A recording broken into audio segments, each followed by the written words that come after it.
Hello everyone, welcome to the channel, and today is another part of the how-to playlist. And the how-to today is from my last video, the video before comments. It was someone asking about help with the cards and what he should care on the cards. And because I'm dropping a lot of information during the roasting videos that I haven't explained on a specific video, or I have done that quite long ago, I want to make a how to top cards, what is the free to play cards and the non-premium cards, and what you should go through and look before you equip on your free cards. First, let's start where you can find the cards. Before we go through that, I'm gonna tell you, like always do, smash the like button, boost the YouTube, help me to boost the YouTube algorithm, and subscribe to the channel so the channel can grow and do more on-sub content on Marvel Future Fight. So let me know what you're gonna drop it down below in the comment. Let me know what you just took from the box of the P card in the archive we are having now for Halloween. And let's go through the ways you can farm cards in Marvel Future Fight for the free ones. First of all, of course, you can go through the dimension mission here up in the support shop and upgrade cards and press this comic card chest and get some. From these cards, you're gonna take the things you want. Firstly, for your account, is cards that provides you ignore defense and cooldown. That's the two most important stuff you want in your account generally. The best free-to-play card for everyone is this one.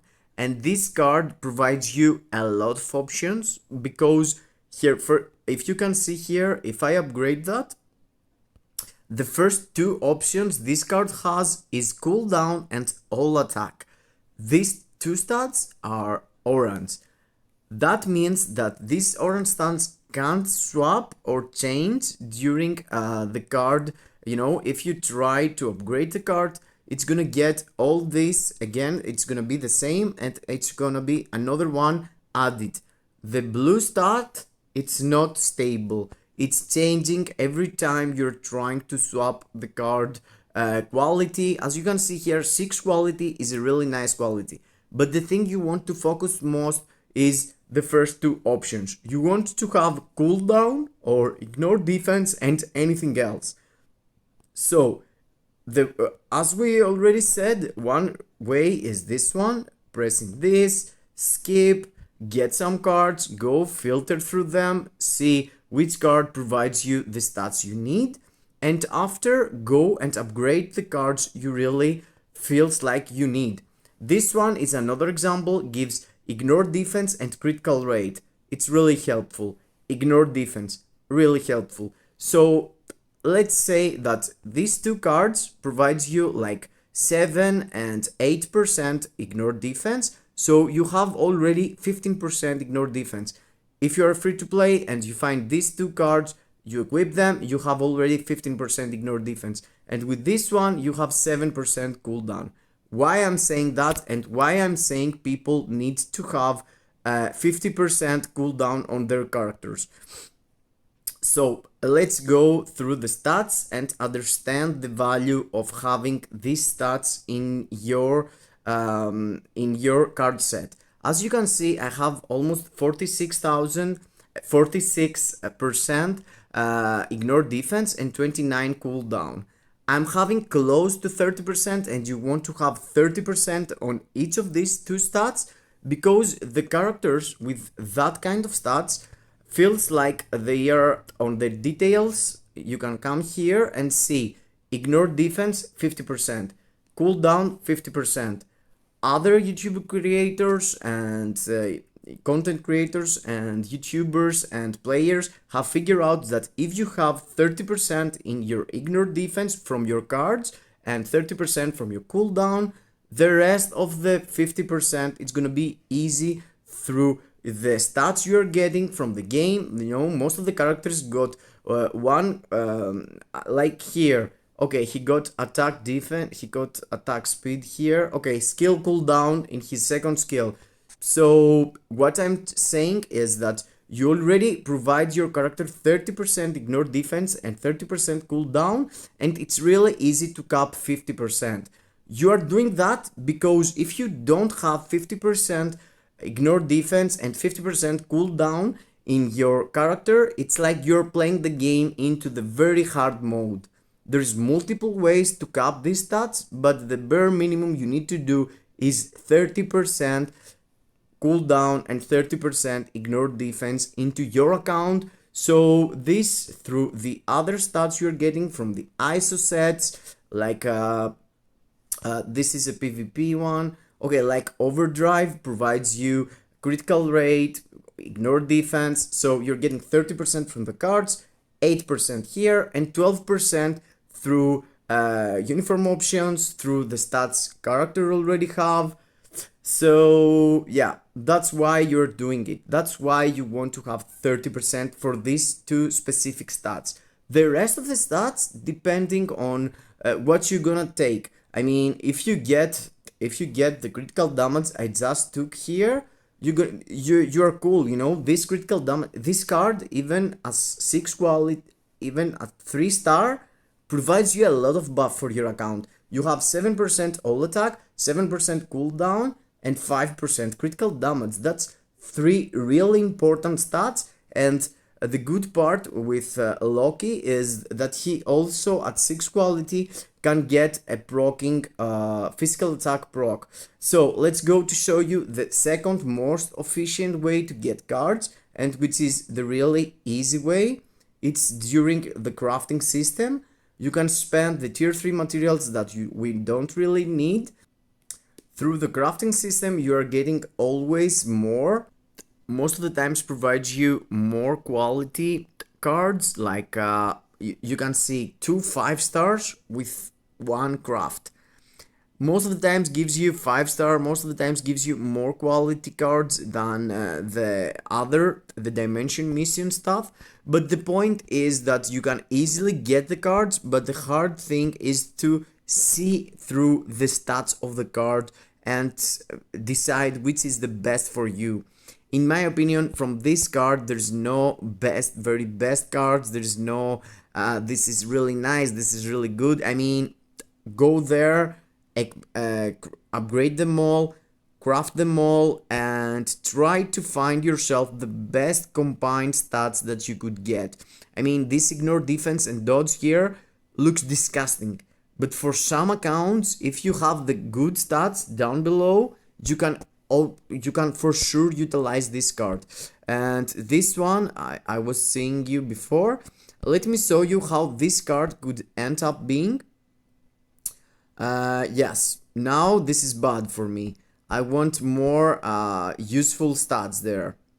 Okay, max HP, that's really nice. 3 quality. As you can see, 3 quality 5-star got similar all attack and cooldown as it was with 3-star 6 quality. 6 quality 3-star, I had 7% cooldown and now I have 7.5. So the orange stats is the one that changing through the quality check. You know, if you are 3 quality or 6 quality, only the orange stats are really counts.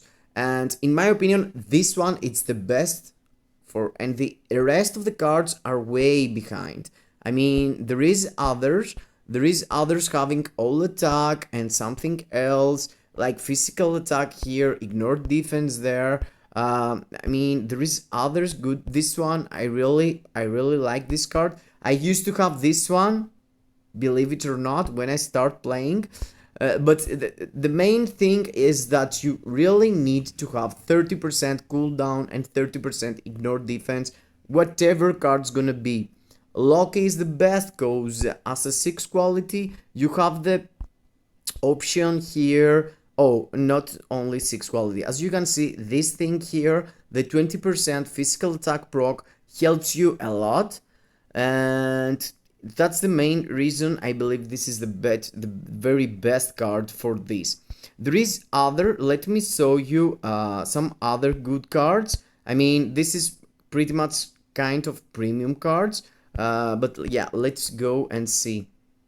Except Loki, another really good card is Civil War card. It provides you physical attack and ignore defense. And I know physical attack it's only for physical attackers, but still it's an attack stats and ignore defense, which is really important.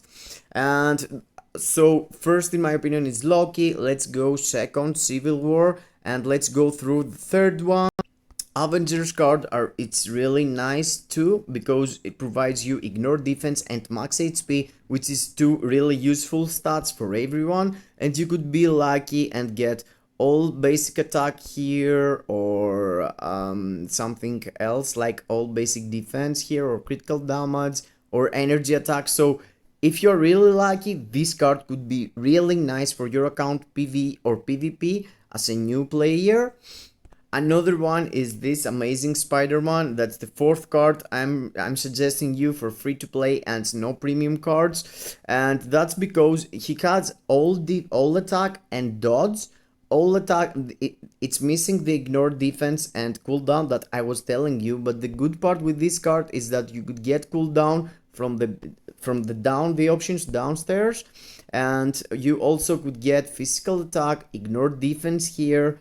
So yes, if you can have ignore defense and cooldown from one card to 5% ignore defense and 5% cooldown, that's really nice for your stats. And let's go to the last suggestion. This one is a card I used to have until the very next, before I swapped all my cards into P cards, I had him. This store card provides you energy attack and ignore defense, and in the same time you can find some really nice stats below, and there is a 20% energy attack proc here, so you have to, if you're lucky, you can get really nice stats with this card. And I'm gonna drop some more here, which is this one. It's one of the best free to play cards, also providing you max HP and all attack, but in the same time you don't have a big ignore defense or big cooldown. Also, this one provides you physical attack and max HP, which is really nice, and physical attack cooldown from Captain America Civil War.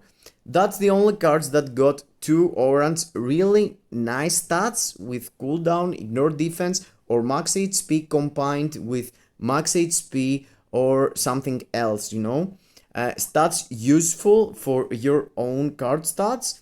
But guys, you don't really need to have five non-premium cards, because it's really easy to farm monthly a P card from the token event, monthly one P card from the tokens we're getting from GBR. You can have here your tokens every month and collect them and go to the token shop and take a P card in, exchange 600 tokens from a free premium card. If you choose to get the token event, you can have like 2 premium cards per month or per 2 months, or basically per month 2 premium cards if you choose from the token event. So you don't really need to go non-premium, but if you like to go non-premium, that's the best advice I could give you. 30% ignore defense and 30% cooldown. Don't forget that. For the rest of the stats, it's not really important, depending on what you want to go through. If you want to go through PvP, you need more max HP. If you're going to go through PvE, you need some like 15 to 25% critical rate and critical damage to be easier to cap the stats with your characters. And about peers, you already know that the cap for peers it's 25, and if you have 25% peers, you're playing the game into the normal mode and not hard mode. This is the very hard mode. It's only if you have less than 50% ignore defense and less than 50% cooldown for any of your character stats into your roster and you're utilizing them for PvE. That's really hard, guys. Don't do that to yourselves. You can't progress through the game. Everything looks harder, and if you are not there, you need to work and boost your account to be 50% ignore defense and cooldown on every single characters. And your cards is the best way to do that. Having 30% plus ignore defense or cooldown duration gonna provide you that really easy without spending on your character's spots for ignore defense or cooldown urus, or go through the options for the uniforms and spend the options for, let's say, skill cooldown or ignore defense and not put them maximum attack. That was it for me. I hope I helped you decide what you're gonna do with your cards. I hope I helped you decide how you're gonna build your cards. And let me know down below in the comments if you want me to explain something more about the cards, if you are okay with that, or whatever information you find misguiding or didn't like the way I said, or you believe I did wrong, mention it and I can have a conversation with you down below in the comments also. Bye bye to everyone. I hope I help. Kisses.